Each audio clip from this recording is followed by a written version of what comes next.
So back in October, I made a My Little Pony themed paracord belt after Twilight Sparkle, and I'm just now getting around to filming a video about it because I am the Lord of Procrastination. Anyway, the buckle I had custom made by somebody on Etsy. There's probably going to be a link down below, or if you're watching this in the distant future, the link could be anywhere in any of these directions. I don't really know. I'm not the Lord of YouTube. Anyway, it's a 14-strand braid, and I wanted to especially showcase this one first because this is one of the really fancy examples of a custom piece. I always thought it would be a great idea to have something like this, a paracord belt, because you can't tell because of the way the camera is set up, but the lighting is really bad. There will be pictures down below to show you exactly how vibrant these colors are. They actually look fantastic in person. I thought it would be perfect to have her cutie mark right here as the buckle itself, and then her mane would be the belt, with it swooshing back and forth. This is actually a pattern that I designed specifically for her because none of the other ones were exactly perfect. I mean, I could still do the sine wave thing, but it wasn't quite perfect. And I'll get to the reasons behind all the nerd stats a little bit later on. The paracord itself is 63 feet of paracord in 3 pieces, so, you know, one for each of the colors.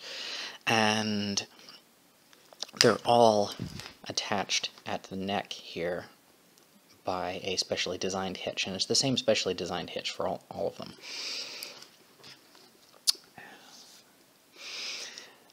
The belt itself is 45 inches from the neck to the end of the clip, so you're probably going to want to fit it to a pant size that's smaller than that, although if you wear this a lot, assuming that somebody buys it and it's not just like something that I have laying around forever, when you wear these, the cord settles in it, and it gives about I should actually get around to measuring that.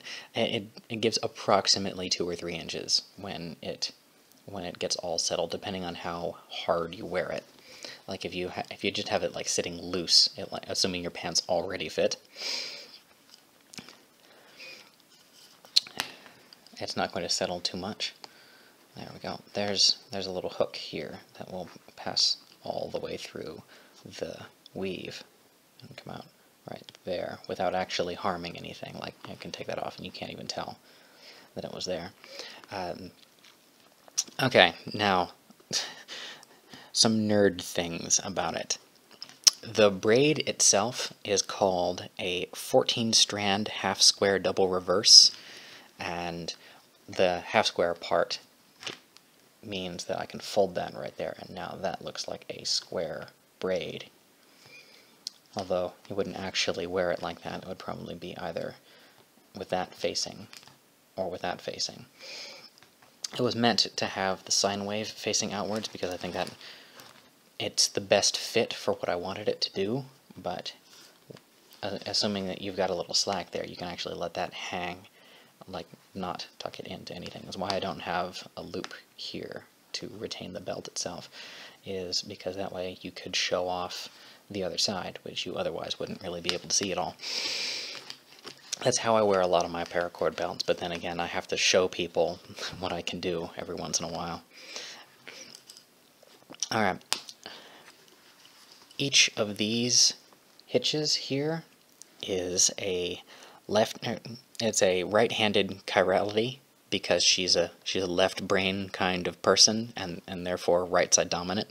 Although that's a myth. It's not, like, that's bad science. Like, don't tell people that there's left brain and right brain people, because there's you use the whole brain. That's bad science.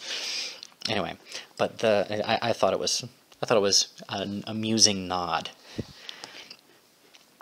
The belt itself is left-handed. That is, this would be your view, like looking down at it, like that. So the tail is meant to come out going this way, because horses in real life are left side dominant in about the same proportion as humans are right side dominant. And I thought that was an incredibly cool fact, and so I had to include that. Okay, now we're about to, if you thought that was nerdy, now we're about to go off the deep end. Okay, the cord in its current state has a 91.8% compression, so it was 49 inches before the weaving was applied, and now it's 45 inches. You can do the math yourself, and yeah. Each of the sine waves will crest 12 times, and this is important because this cutie mark here is a base 12 star. Well, okay, let's flip that around so it's right side up. Is a base 12 star, and with every other point omitted. So if you were to draw a perfect 12-point star, and then crop out the points that would be here and here, like that, you would wind up with a 6-point star where each of the internal angles are right angles, assuming you did a geometrically perfect one, which is, this is not, this is stylized. And so these are, Mask is going to do a video about this at some point, but it's potentially important that these are base 12 stars. Depending on how you dress the weave, it either has a lenticular cross-section, so lens-like, or a trapezoidal cross-section with that sticking up right there. And that will change depending on how you wear it, but also on how you could, if you really wanted to, wear it loose and have it with the trapezoidal cross-section with this side facing outwards. Although it would probably be pretty difficult to maintain. Cut! So the total construction time on this thing was 21 minutes, that is, of just pure weaving. And I stopped, it's only that long because I stopped to dress it about every 4 strokes until it was within my reach, and then every 7 strokes. Because I wanted it to be absolutely perfect, because I know Twilight is a perfectionist. The absolute total construction time, that is, from the time that I was attaching these to the time that I was attaching this, is 24 minutes. Both of these have some happy accident mathematical significance, so 21 minutes would be 7 stars times 3, and 24 minutes would be base 12 stars times 2. Now, the people who actually make paracord belts are going to be reeling from just how long that didn't take me, unless you happen to have watched me make one of these before, in which case you might still be in awe. But the reason that I got into making paracord belts like these, and you can have me custom make one for you, is all the ones that I've seen elsewhere are all based on one of 2 patterns, and they're boring, and they take forever to put together, and they take forever to take apart.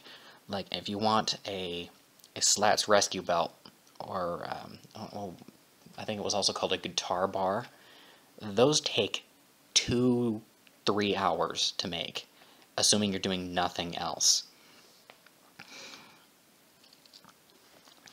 These are so fast to make, and they only took that long because I was being super perfection-y about them, because Twilight, and because I'm not just making it for myself, and because it's a 14-strand. The 10-strand ones take like no time at all. I think my record for making a 10-strand belt start to finish for myself was 7 minutes, and it was exactly my size. Just to use up an extra piece of cord that I had laying around.